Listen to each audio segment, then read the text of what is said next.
Hola, sean bienvenidas y bienvenidos todos. Vamos a continuar el estudio de este libro que hemos elegido como uno de los medios que nos puedan ayudar a clarificar cuál es la educación moral que debemos realizar, cuáles son las concientizaciones que debemos asimilar o implementar en nuestras vidas, cuáles son esas verdades espirituales que nos permitirán mejorar nuestra vida, estar más en armonía, más en paz y también tener un mejor control, un mayor dominio de la vida en positivo. Eso sería el objetivo de estas sesiones. Recordarán que el enfoque que le damos no es propiamente una lectura de todos los párrafos, porque consideramos que ya lo tuvimos que haber leído antes y también hay una explicación que me permito dar de manera personal. Es una visión personal que no necesariamente es la verdad absoluta o la verdad total, porque la verdad cada quien la tiene que ir encontrando en base a lo que necesita y en base, pues, propiamente al objetivo de mejorar en esta vida, ¿no? Entonces vamos a iniciar con la sesión. Está en el libro El Evangelio, según el Espiritismo, de Allan Kardec. Y les quiero comentar, permítanme tantito, les quiero comentar que este libro nos sirve como base. Por ejemplo, ese espacio de la formación moral, considero que el libro El Evangelio lo llena, lo completa perfectamente o bastante bien, porque es como el código moral que el maestro trajo para reformarnos moralmente, para transformarnos. Pero también hay otros libros, por ejemplo, el libro de Edgar Cayce, 12 lecciones de espiritualidad. Y también habrá muchos libros que nos hablen acerca de cómo, cuáles son las virtudes, cuáles son los ideales que deberíamos implementar en nuestra vida. Entonces, no es único, sin embargo, es muy importante concientizar eh, este libro en particular. Estamos en el capítulo 4 y dice que nadie puede ver el reino de Dios si no nace de nuevo. Eh, ¿Cómo ver el reino de Dios y qué se refiere a nacer de nuevo? Pues básicamente, así me adelanto, el reino de Dios está en nosotros mismos y lo vamos a ver solo si renovamos nuestra conciencia y ampliamos nuestra capacidad de ver, de discernir, de tomar decisiones en base a una verdad mayor. Eso quiere decir que el renacer de nuevo también se refiere a que continuamente estamos encarnando. Y precisamente las reencarnaciones nos permiten, nos dan la oportunidad de alguna forma de acelerar el proceso de aprendizaje, porque entre más experiencias, más encarnaciones, pues ciertamente que tenemos más oportunidades de aprender, ya sea que tengamos que repetir lecciones o ya sea que tengamos oportunidad de vivir lecciones o experiencias nuevas. Entonces, por eso se dice que nadie puede ver el reino de Dios si no nace de nuevo. Tiene que renacer en la carne, en la materia, para que tenga oportunidades de mayor elevación de conciencia, pero también para adquirir mayor aprendizaje, mayor conocimiento, pero también para desarrollar más la voluntad, pero también para incrementar la capacidad de amar. Entonces, ahí desarrollamos la voluntad, la sabiduría, la inteligencia y el amor. En cada encarnación es una oportunidad. Y nos podemos quedar estancados, pero por el sufrimiento que experimentamos, pues buscamos la forma de salir de él y eso nos obliga a aprender. Entonces, muy interesante, dice resurrección y reencarnación. La reencarnación fortalece los lazos de familia, mientras que la unicidad de la existencia los rompe. Instrucciones de los espíritus, límites de de la encarnación y necesidad de la encarnación. Entonces, aquí viene otra palabra clave que es la unicidad. Y aquí se refiere no necesariamente a la unicidad con Dios o a la unidad con Dios. Se refiere a la unicidad a la única existencia que hablan los materialistas. Por ejemplo, los materialistas, algunos científicos, no aceptan la reencarnación. Entonces dicen que la vida es única, es una sola, y que muerto el cuerpo, pues se acabó todo, se acabó la vida. Entonces hay una diferencia entre la teoría de la reencarnación y la teoría de la unicidad de la existencia. Por eso aquí la palabra unicidad no es en el sentido que yo normalmente la uso, que tiene que ver con conectarse con la fuente, ser uno con él y con todos. Entonces, estos son los temas que vamos a tocar. Vamos a empezar. Fíjense, aquí viene un texto. Dice, llegando Jesús a las cercanías de Cesarea de Filipo, preguntó a sus discípulos diciendo, ¿qué dicen los hombres acerca del Hijo del Hombre? ¿Quién dicen que yo soy? ¿Soy yo? Ellos le respondieron, unos dicen que eres Juan el Bautista, otros que eres Elías, otros Jeremías o alguno de los profetas. Jesús les dijo, ¿y vosotros quién decís que soy yo? Y Simón Pedro, tomando la palabra, le dijo, tú eres el Cristo, el Hijo de Dios vivo. Jesús le respondió, bienaventurado eres Simón, hijo de Jonás, porque no fue la carne ni la sangre que te ha revelado esto, sino mi Padre que está en los cielos. Y San Mateo, ahí vienen las citas, y San Marcos. Entonces, muy interesante que se empiece con este texto, el texto de quién dicen los hombres acerca del Hijo del Hombre, quién soy yo. Y bueno, aquí continúe.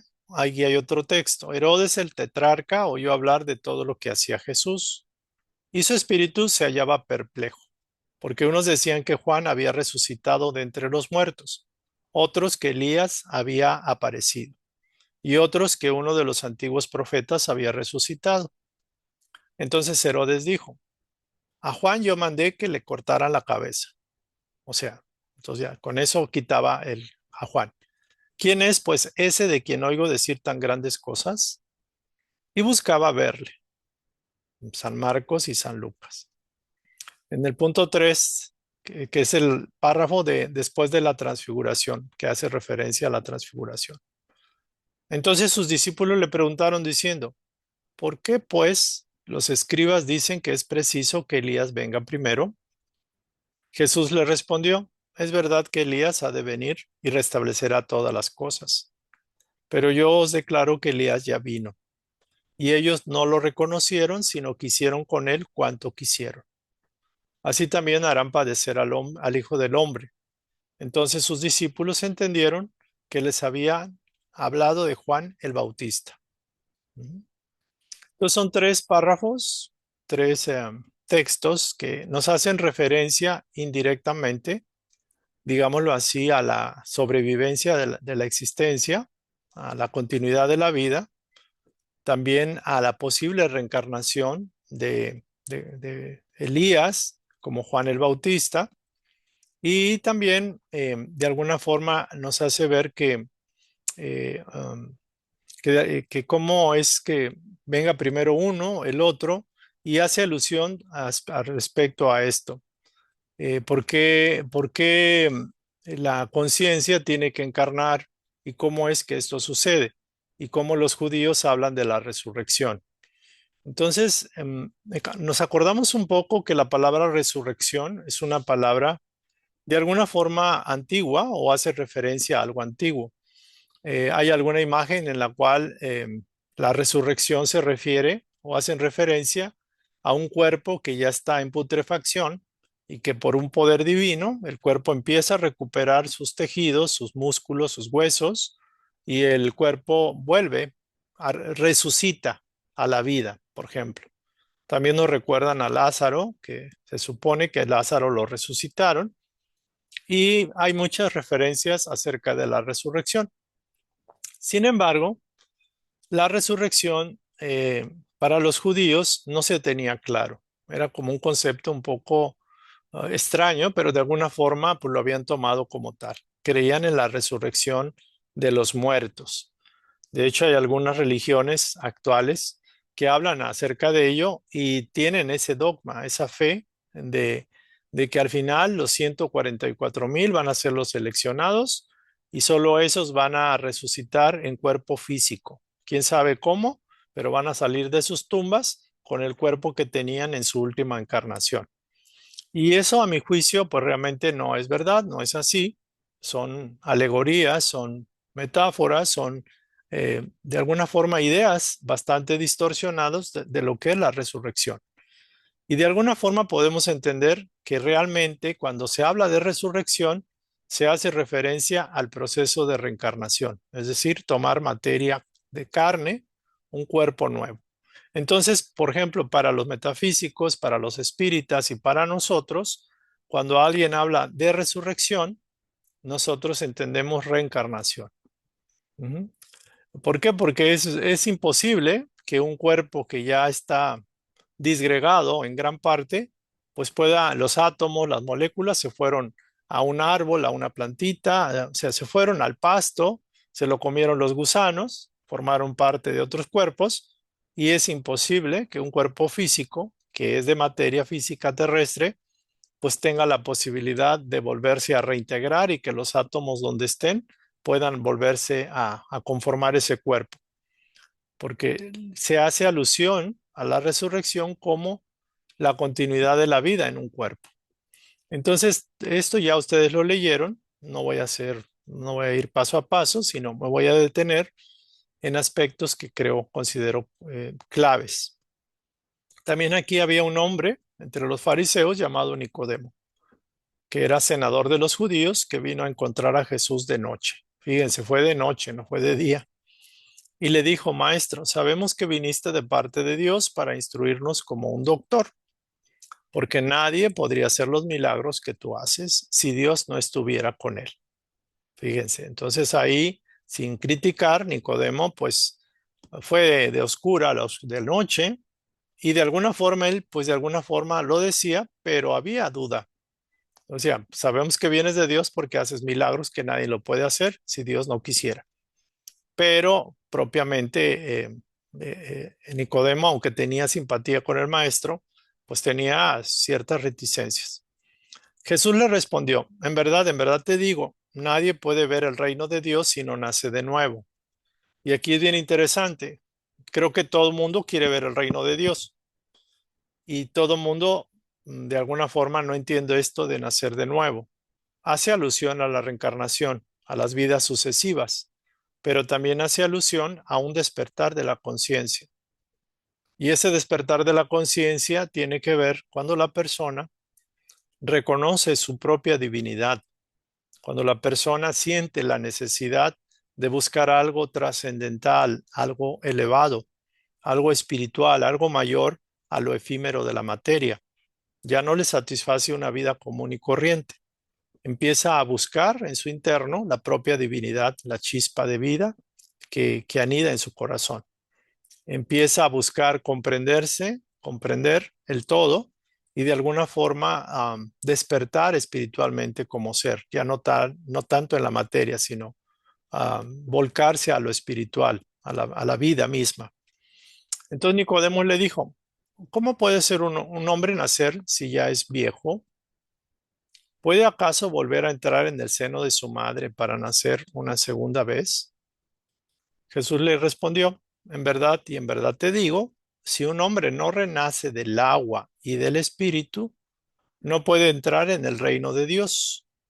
Lo que es nacido de la carne, pues es carne, y lo que es nacido del espíritu es espíritu. Entonces dice que no te maravilles de que te haya dicho que es necesario de nacer de nuevo. También dijo, el espíritu sopla donde quiere y oyes su voz, pero no sabes de dónde viene ni a dónde va, y así es todo hombre nacido del espíritu. Entonces, para fines prácticos, cuesta un poco entender todo este texto. Nicodemo le respondió, ¿cómo puede suceder eso? Y Jesús le dijo, ¿cómo? ¿Tú eres maestro en Israel e ignoras estas cosas? En verdad y en verdad te digo que no decimos más que lo que sabemos. O sea, aquí habla el maestro con la certeza y la contundencia de que todos los procesos humanos los conoce a la perfección y que solo damos testimonio de lo que hemos visto, es decir, de la evidencia. O sea, damos testimonio de lo que hemos evidenciado. Con todo, no aceptáis nuestro testimonio. Pero si no me creéis cuando os hablo de las cosas de la tierra, que son cosas que inclusive la reencarnación, la vida sucesivas, la ley del karma, que son cosas sencillas para espíritus tan evolucionados, ¿cómo me creeríais cuando os hable de las cosas del cielo, de los planos superiores? Y es en San Juan. Interesante el texto. Y bueno, aquí hay digamos, afirmación de que la idea de que Juan el Bautista era Elías y que los profetas podían volver a vivir en la tierra se encuentra mucho en los pasajes del Evangelio. Eso casi en todos lados de la Biblia, de los Evangelios, se narra. Nadie puede ver el cielo, el reino de los cielos si no nace de nuevo, lo que comentabas. Y si un hombre no renace del agua y del espíritu. Y aquí la alusión que hacen al agua se refiere al plano material, es decir, a la reencarnación física. El agua es como un elemento base, es un elemento, se dice que nosotros procedemos del agua en la evolución. Primero fueron las células y luego los animalitos en el plano del agua y luego de ahí ya pasamos a la tierra, ¿no? Entonces, el agua viene a cumplir un papel muy importante y hace alusión al elemento material. Y el espíritu propiamente a la energía invisible, al espíritu como tal, al alma misma. Entonces, por eso el maestro dice que es necesario tanto si un hombre no nace del agua y del espíritu, o sea, se requieren los dos elementos. Entonces, muy interesante el caso. Tiene que nacer de nuevo del agua y del espíritu, es decir, reencarnar y a la vez a través del despertar de la conciencia espiritual, del espíritu mismo. Entonces, los conocimientos que los antiguos tenían acerca de las ciencias físicas pues eran muy imprecisos. O sea, aún todavía, después de 2000 años actualmente, todavía no tenemos certeza de muchas cosas. Ellos creían que en la tierra había salido de las aguas. Ustedes recordarán en los pasajes bíblicos, por eso el agua se consideraba como el elemento generador absoluto. Hablaban por ahí que el Espíritu de Dios era llevado sobre las aguas, que flotaba sobre la superficie de las aguas, iba y venía, que el firmamento se había hecho en medio de las aguas, que las aguas que estaban abajo del cielo se junten en un solo lugar y que el elemento seco aparezca, o sea, la tierra, y que las aguas produzcan animales vivientes que naden en el agua y también pájaros que vuelen sobre la tierra y bajo el firmamento. Entonces el agua viene a ser un elemento de la creación, de la materia, por decirlo así. Es el símbolo de la naturaleza material. Aquí lo establece. Así como el espíritu era el símbolo de la naturaleza inteligente, de la naturaleza mental, de la naturaleza solar inclusive. El espíritu se asocia con el santo aliento, el aliento de Dios, que da vida, por ejemplo, pero también se asocia con el sol, con la energía lumínica, con algo trascendente a los sentidos. Entonces, lo que es nacido de la carne, pues es carne, o sea, es materia. Por ejemplo, los seres humanos engendran hijos y engendran la conformación del cuerpo material, pero no el espíritu. El espíritu es asignado por órdenes superiores, por leyes de afinidad, y los padres no tienen ni idea quién va a venir, o sea, no tienen la potestad de decidir elegir el espíritu. Lo pueden, digámoslo así, convocar por vibración, por afinidad vibratoria, por cuestiones karmáticas, inclusive por simple sintonía, pero no pueden elegir este o aquel. O sea, se da por razones de planificación anterior y también por designios superiores.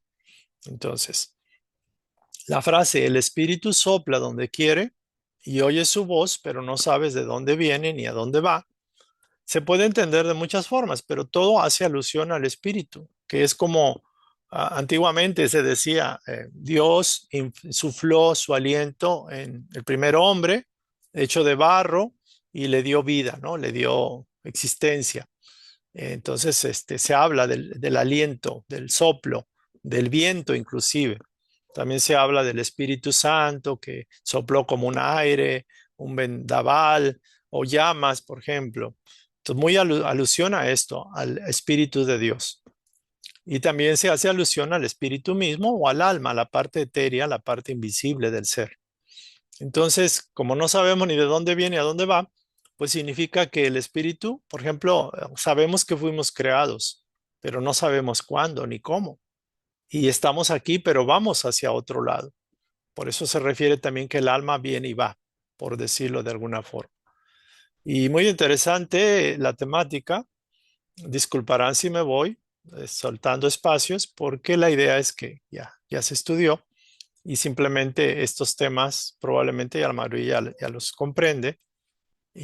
Pero bueno, es importante enfatizarlo, enfatizable, diría yo, a mi juicio. Dice, desde el tiempo de Juan el Bautista hasta el presente, el reino de los cielos se toma por la violencia. Y ahí suena raro. Desde el tiempo de Juan el Bautista hasta el presente, el reino de los cielos se toma por violencia. Y los violentos lo arrebatan. Porque hasta Juan, o sea, todos los profetas, lo mismo que la ley, profetizaron. Si queréis comprender lo que os digo, el mismo es Elías, el que iba a venir. El que tenga oídos para oír, que oiga. Entonces aquí se habla de la toma de lo que llaman cielo por la violencia. Entonces, obviamente se sabía que Elías iba a regresar y como dice el maestro enfáticamente, Elías regresó en el rol de Juan el Bautista, que lo degollaron, lo mandaron degollar y murió antes de tiempo, pero bueno, también él tomó esa decisión de aventarse digámoslo así, a exhibir a los poderes imperantes. Entonces Elías vino, desde el tiempo de Juan el Bautista hasta el presente, el reino de los cielos se toma por violencia. Y aquí pregunta, ¿qué significan esas palabras? Entonces, básicamente hace alusión a la violencia de la ley mosaica, porque en ese entonces los cielos era básicamente el paraíso terrenal que los judíos querían, los israelitas. Entonces, la ley mosaica les ofrecía la tierra prometida para Israel y ordenaba el exterminio de los infieles con objeto de vencer y de lograr triunfar y apropiarse de la tierra prometida. Hasta hoy, los israelitas modernos creen todavía eso y están, digamos, sacando a los habitantes de la Franja de Gaza y han hecho exterminios masivos y se han apropiado se supone, según ellos, la tierra prometida ofrecida por Dios. Todavía hay violencia. Pero el maestro vino a abrir el verdadero sentido de la tierra prometida y también el sentido de que la violencia no es necesaria para conquistar el reino de los cielos. Y ese reino se conquista a través de la caridad y la dulzura, es decir, a través de la vibración afín con la vibración divina, que es el bien, que es la bondad, que es la paz, por ejemplo, la caridad, la dulzura, la mansedumbre, la compasión, por ejemplo. Y dice aquí, el que tenga oídos para oír, que oiga. Porque hace 2000 años, más o menos, pues teníamos oídos, pero no entendíamos nada. Estábamos encarnados ahí y lo que decía el maestro, que era muy sencillo y muy práctico, pues la verdad que pues no lo entendíamos. Tuvieron que pasar más o menos 2000 años en los cuales estuvimos encarnando para estar ahorita pues con esta claridades que nos trae este libro, el Evangelio según el Espiritismo. Entonces, este pasaje de Isaías, que es muy explícito, aquellos de vuestro pueblo a quienes hicieron morir vivirán de nuevo. Bueno, es un pasaje de Isaías. Isaías es un profeta bastante asertivo, bastante claridoso, donde él inclusive profetizaba la llegada del maestro. O sea, en muchos pasajes, en muchos textos, habla también inclusive, hace alusión a la reencarnación. Entonces, aquí está este texto para el que lo quiera revisar con calma, lo puede revisar. Y bueno, está este otro en el punto 14 de Job. Aquí habla de Job. Habla precisamente sobre la muerte. Cuando muere, ¿en qué se convierte? Si el hombre ha muerto una vez, ¿podrá revivir de nuevo? Pues sí, en las sucesivas encarnaciones. Ujú. Cuando el hombre ha muerto, vive siempre. Al concluir los días de mi existencia terrenal, esperaré porque volveré de nuevo aquí. Entonces aquí hace alusión de que va a esperar en el plano astral y va a reencarnar nuevamente, va a regresar a la materia. Entonces, la conclusión es que la idea de morir una vez y de revivir implica la de morir y revivir muchas veces. Si tan solo una sola vez nos pasa eso de que morimos y reencarnamos, esto es señal de que vamos a reencarnar. Lo podemos repetir el proceso varias veces. Entonces aquí dice, por ejemplo, otro texto bien interesante: al concluir los días de mi existencia terrenal, esperaré, porque volveré de nuevo aquí. Es decir, volveré a la existencia terrenal. Y dice, en esta guerra en que me encuentro todos los días de mi vida, espero que llegue mi cambio. Job. O sea, Job decía que sabía que había dificultades, había problemas. Sin embargo, sabía que tarde o temprano el proceso de cambio, o sea, de liberación de ese cuerpo y de dar un parteaguas y retomar un nuevo ciclo, iba a suceder. Cuando mi existencia terrenal haya concluido, esperaré, porque volveré de nuevo aquí. Eso lo comenta Job. Ujú. Entonces, bajo el nombre de resurrección, el principio de la reencarnación era una de las creencias fundamentales de los judíos y que ese principio fue confirmado por Jesús, así como los profetas de una manera bastante formal. Entonces, am, y bueno, aquí podríamos sacar varias conclusiones, creo yo. Voy a hacer un pequeño alto aquí, porque realmente no nada más es leer y decir, ah, sí, qué bonito, qué interesante. Vamos a seguir viviendo. La pregunta interesante que se nos plantea es las reencarnaciones. Todos estamos obligados, entre comillas, a reencarnar una y otra vez en esta materia, tomando un cuerpo. Y la pregunta es interesante. ¿Qué se espera que los seres humanos hagamos encarnados como seres humanos con un cuerpo físico? ¿Para qué sirve la vida en un cuerpo? La vida, eh, digamos, el proceso de reencarnación, estar reencarnado, por ejemplo. Entonces, la conclusión que personalmente he tomado es que el estar en un cuerpo físico nos sirve para evidenciar el avance que hemos logrado en vidas anteriores y evidenciar los defectos y las áreas de oportunidad donde deberíamos trabajar.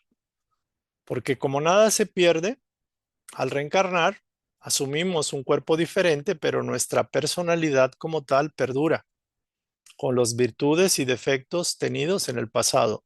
Las tendencias, los impulsos, los miedos, las creencias, las grabaciones, los vicios, las inclinaciones y todo perdura y se vuelven a manifestar en el cuerpo físico.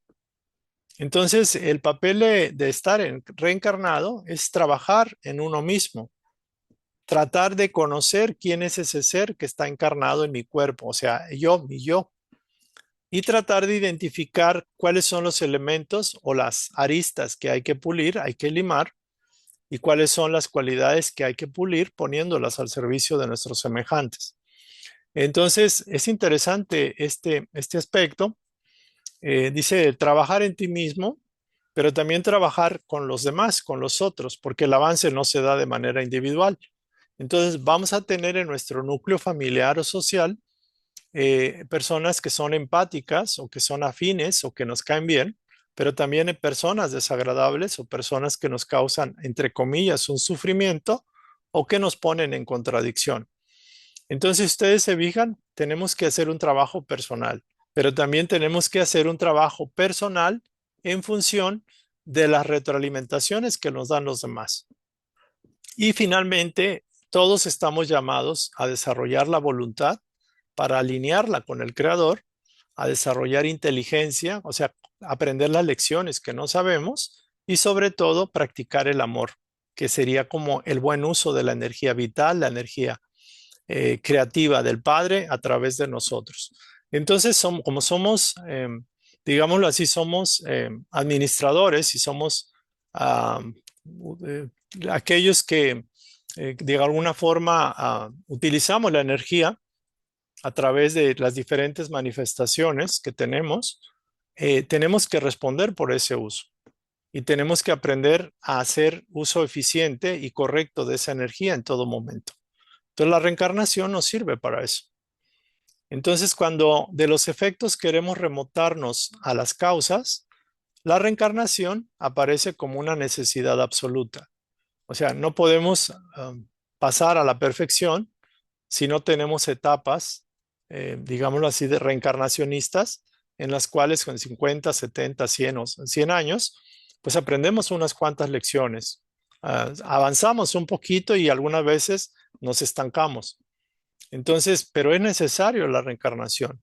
O sea, si no hubiera reencarnación, ¿cómo podemos darnos un espacio de tiempo para meditar acerca de lo hecho en ese escenario de la vida y cómo podemos avanzar gradualmente?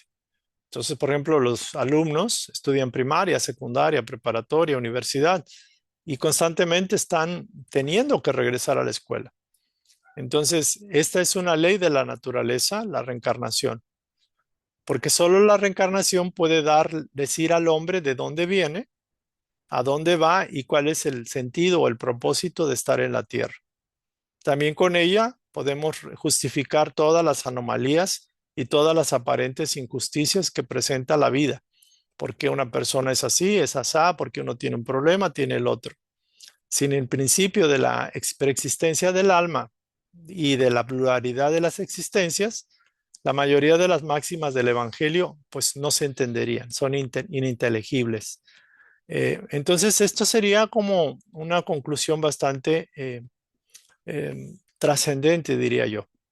Y bueno, aquí vamos a parar porque no quisiera alargar mucho la temática y sí quisiera enfocarme en la reflexión acerca de este tema y de alguna forma tomar conciencia de esto último, el sentido de la encarnación, el propósito de la encarnación y su uso eficiente o su uso práctico. Para la siguiente sesión nos quedaríamos en la reencarnación fortalece los lazos de familia, mientras que la única existencia, la teoría de la única existencia, unicidad de la existencia, los rompe. Entonces voy a cerrar aquí y vamos a preguntar si alguno de ustedes pudiera compartir o comentar algo al respecto, alguna pregunta o comentario o algo que les llamara la atención de la lectura que hicieron previamente. Entonces está el micrófono abierto para el que quiera comentar o compartir.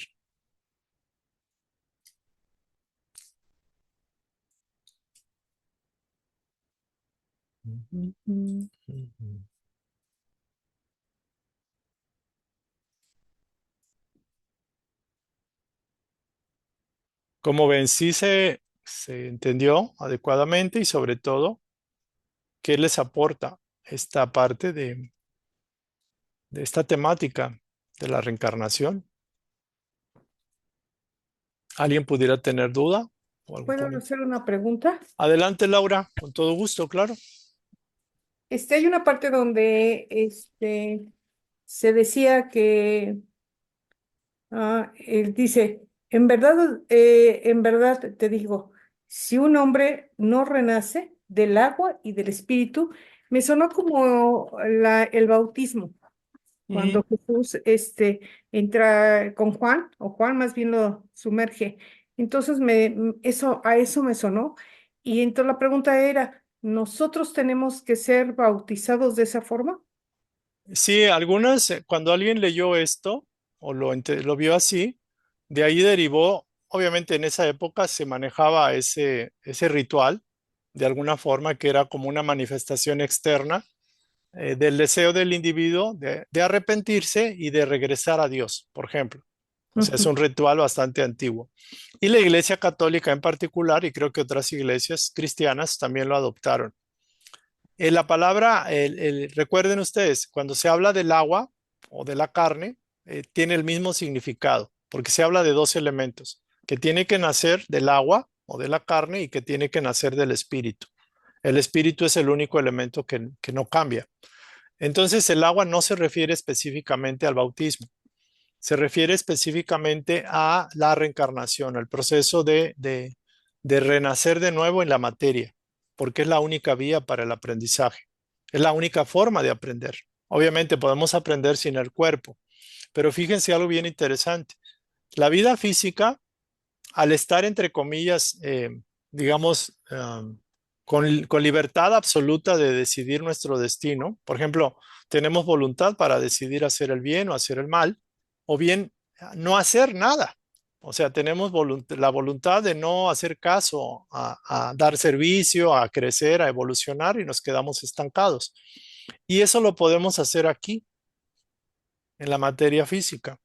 Ujú. Porque aquí tenemos cierta libertad, tenemos cierta autonomía, cierta independencia y pareciera que nadie nos ve y podemos tomar nuestras decisiones. Pero en respuesta a su pregunta, hace alusión al agua, pero no está relacionado con la cuestión dogmática o, digámoslo así, el ritual del bautismo. Algunas personas que quieren bautizar a sus hijos, pues háganlo, particularmente no tiene mayor significancia a nivel espiritual, Mm. no tiene Ay, absolutamente. Sin no, no embargo, tiene. Mm. pero las personas están en su derecho de hacerlo, así como, por ejemplo, podríamos hablar de varios rituales. Sin embargo, por respeto a las creencias de algunos de ustedes, pues no lo voy a hacer. Porque Ujú. realmente el ritual es un formulismo, es una especie de costumbre social que se crea un Sí. hábito colectivo y luego se Ujú. vuelve una imposición o una demanda, se vuelve como Claro. una obligación. No, pero yo Entonces, lo que creí o tenía entendido es que nosotros teníamos que ser bautizados como fue Jesús bautizado, bajo ya de adultos y con sumerge, ¿no? En el agua, sí, haciendo la el, sumerge. Esa es una y la otra es, no estoy de acuerdo con la reencarnación. Puedo ok, totalmente de acuerdo. no, no estoy de Sí, acuerdo en que tenga yo que reencarnar y reencarnar y reencarnar. A bueno, eso es lo que no estoy de acuerdo, que sí puedo protestar, pero no, no sé con qué. mire, puede protestar lo que No, guste. O sea, es la cierto, verdad no. que, como diríamos, Me buzón de angustia, queja. pues, me angustia pensar que voy a seguir rodando, quién sabe por dónde, No, ¿no? no, no, no. Mire, véalo como una oportunidad. Yo, por ejemplo, veo que la reencarnación, yo a mi juicio, y estuve como usted hace muchos tiempo, muchos años, Ujú, que ujú. renegaba de haber estado de encarnado, porque yo sabía lo que venía. Procesos de envejecimiento, enfermedades, parecía que no tenía sentido el reencarnar como un ser humano. Y quizás porque tenemos conciencia de que en un plano superior estamos bien. Por Ujú. eso cuando encarnamos y nos damos cuenta y hay como una cierta inconformidad, pero eso yo lo veo en los espíritus que ya tenemos de alguna forma mucha experiencia porque hemos estado en planos sutiles donde no tenemos un cuerpo y ahí volamos con el pensamiento. Ahí podemos crear y nos la pasamos como en un paraíso, por decirlo de alguna forma. Pero Sí, mientras tengamos que vivir, demostrar que hemos aprendido la lección es solamente a través en la materia, en el cuerpo. ya. Entonces, es curioso, ¿por qué? Porque aquí les decía, tenemos libertad de acción y de pensamiento. Digo, no digo que allá no, pero hay mucha influencia con nuestros hermanos que nos acompañan. Estamos como, de alguna forma, como cuando estamos en una fiesta y no podemos ponernos no sé, short, o sea, o una playera, sino que estamos de etiqueta, pero nos vemos como forzados sutilmente a estar en ese ambiente para pertenecer a ese ambiente. Cuando venimos acá a la tierra, aquí sale el verdadero yo. Aquí como no hay nadie que te cuide, ni que te vea, ni que te diga, porque tú haces caso a tu conciencia si quieres y si no, ni al caso. Aquí es donde se demuestra lo verdaderamente aprendido, tanto en la carne como en el espíritu. Entonces, mire, no se preocupe, véalo de esta forma. Ya lo peor ya lo pasamos. Ya tenemos luz aquí de que inclusive el maestro, que no tenía Ujú, que encarnar porque él ya no había, o sea, prácticamente era muy difícil, tardó 1000 años para poder vibrar en una frecuencia tan baja como la terrestre para poder encarnar. 1000 años en un proceso que para nosotros es larguísimo. El espíritu del Maestro Jesús se fue, digámoslo, haciendo pequeño, se fue oprimiendo como si las alas se hubieran plegado para poder habitar. Su vibración era tan potente que podía destruir el cuerpo físico. Entonces hizo un sobreesfuerzo. Imagínense que baja a una atmósfera totalmente tenebrosa, oscura, hedionda. Para un espíritu tan puro, el venir a la Tierra, aunque sea un cuerpo bastante genéticamente bien evolucionado, como fue el cuerpo de Jesús como bebé, es atroz. fue terrible, sufrió muchísimo. O sea, no tanto fueron los 3 días de muerte y de todo lo que le hicieron. La pasión de Jesús fue realmente el proceso reencarnatorio. Entonces eso lo hizo para llegar y darnos y fíjense, tan interesante, nos vino a dar el código moral, el modelo a seguir, y él regresó, cuando él desencarnó, cuando él murió en la cruz, para él fue una liberación gloriosa, porque todo lo que lo oprimía, el mismo cuerpo, o sea, ya no lo aguantaba, el cuerpo estaba a punto de estallar. Era un cuerpo físico bastante noble, bastante evolucionado por la genética de los padres, de los abuelos, pero lo cierto es de que el espíritu regresó a su casa, o sea, se sintió feliz y libre. Entonces, muchos espíritus que están aquí en la tierra y que desencarnan, para ellos es una liberación, es una felicidad, porque la materia es muy pesada. Y por eso muchos de nosotros estamos en esa actitud de que no necesariamente que buscamos la muerte, pero que este plano tiene poco que darnos, o sea, tiene pocos atractivos para un espíritu que ya debería, inclusive, que a lo mejor está rezagado, debería haber aprendido a avanzar aprovechando la experiencia. Mm, ok. ¿Sale? Muchas gracias. Creo que le mandaron un mensaje por ahí. Lo voy a ver ahora. Gracias, Laura. Muy buena su pregunta. Gracias a usted. Ah. Dice Noemí, tengo entendido que el bautizo cierra el chakra corona. Sí, hay cierta información que habla al respecto de que el bautizo, en lugar de ayudar, cierra el chakra corona. Pudiera ser que haya una influencia. Sin embargo, eh, es como, por ejemplo, el símbolo de las dos espadas, creo que es del Vaticano, son dos espadas. Algunos interpretaron como no conocerán la verdad, y con respeto, respetando a los católicos, por ejemplo. Hay mucha simbología guardada y que se ha usado inconscientemente por las fuerzas oscuras para bloquear, para limitar y mantener en adormecimiento a los seres. Tendría que informarme más, voy a investigar más acerca de los chakras. En general, creo yo que el chakra no se cerraría por un simple simbolismo. Aquí lo que pasa es de que puede ser como un elemento de bloqueo inconsciente. O sea, los mismos sacerdotes pueden estar haciendo rituales y actividades que adormecen a sus semejantes. Pero los chakras como centros energéticos de alta vibración pertenecen a la evolución y a la valía del espíritu, del ser. Entonces, no tan fácilmente le pueden bloquear, por ejemplo, los chakras que son como vórtices vitales del cuerpo perispiritual.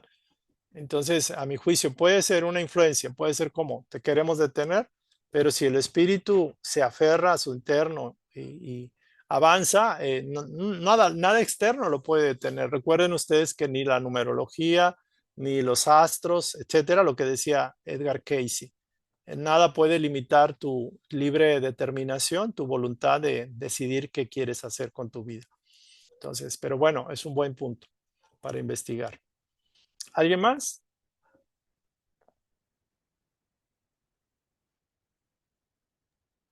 José. Eh, aquí en el capítulo 10 dice que se toma por violencia y los violentos lo arrebatan.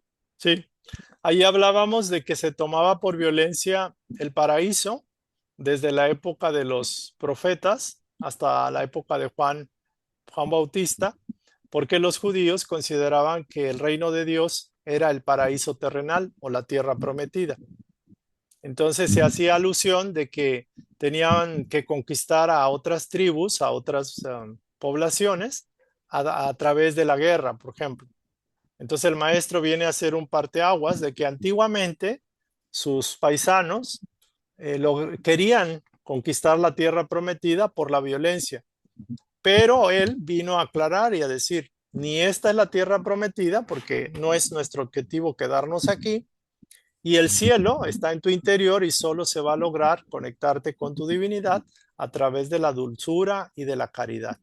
Entonces el maestro vino a dar un cambio a la ley mosaica, a la ley de Moisés, de que era así como que todo a rituales, no comas alimentos impuros, no haga ta, ta, ta, y era un chorro de un montón de reglas, perdón por la palabra chorro, pero así decimos los niños, así se decía cuando los niños, este, y esa era la forma. Entonces el maestro vino a decir, antes la tierra prometida se conquistaba por la violencia, pero ahora les digo yo les digo que se conquista a través, al revés, se conquista por la dulzura y por la caridad, por el amor. Nada más eso, ¿vale? Bueno, Gracias. gracias. Bueno, qué bueno que han leído instrucciones, ¿no? Muy bien. Bueno, entonces estamos terminando. Si no hay algún comentario adicional, sí, yo les voy a recomendar que lean el texto porque yo me voy a ir más a la línea de elementos que considero vitales, no dejarlos pasar. Y la idea es que extraigamos del libro y de todos los libros conocimiento y práctica para nuestro proceso de crecimiento, para nuestro desarrollo. Entonces, pues bueno, si alguien más quiera comentar o dar su punto de vista. ¿Puedo hacer otra pregunta? A ver, Laura, adelante, con gusto. Carlos.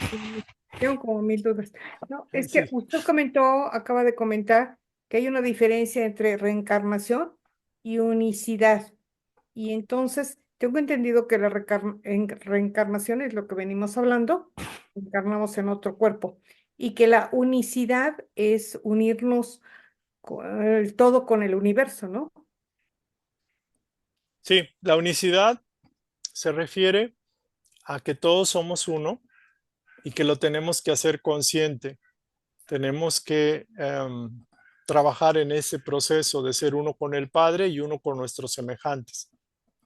Por eso el Maestro Jesús decía que la única ley a lograr era amar a Dios sobre todas las cosas, porque Él es el uno, es la fuente, el núcleo, y amar a nuestro prójimo como a nosotros mismos, porque somos uno con ellos y ellos son uno con nosotros. En este texto, en esta frase, unicidad se refiere a la teoría de que hay una sola vida, de que no existe la reencarnación. Entonces, por eso hice la Ah, aclaratoria. Cuando se habla de reencarnación, es una teoría, si quieren, es una teoría reencarnacionista. Y la teoría de la unicidad de los materialistas es que una sola vida. Y ujú. cuando el cuerpo se muere, se acaba todo. Entonces, a eso hace ilusión la teoría de la unicidad, de la única vida. Por eso yo digo única vida, de una sola vida. Y el concepto de unicidad, correlacionado con la metafísica, por ejemplo, o con la ontología, etcétera, la filosofía, se refiere a eso. La unicidad es que todos somos uno con el Creador. O sea, el Padre mora en mí y yo soy uno con el Padre y todos somos uno. No hay diferencia, no hay dualidad. La dualidad está aquí como un elemento de contraste para que aprendamos a valorar la unicidad, la luz, la verdad, el bien, que ese es uno solo. Gracias. ¿De qué? Gracias. Bueno, muy bien. Entonces ya nada más les comento, si no hay algún comentario, vamos a cerrar. Voy a cerrar aquí la sesión de grabación, ya se incluyeron sus comentarios. Lo voy a cerrar para YouTube y nos vemos en la próxima. Y los que nos quedamos, vamos a hacer una pequeña oración de cierre. Por lo pronto, muy agradecidos por su atención y esperamos que podamos servirles más y mejor, más eficientemente para resolver las dudas y tener paz en el alma. Sale, gracias.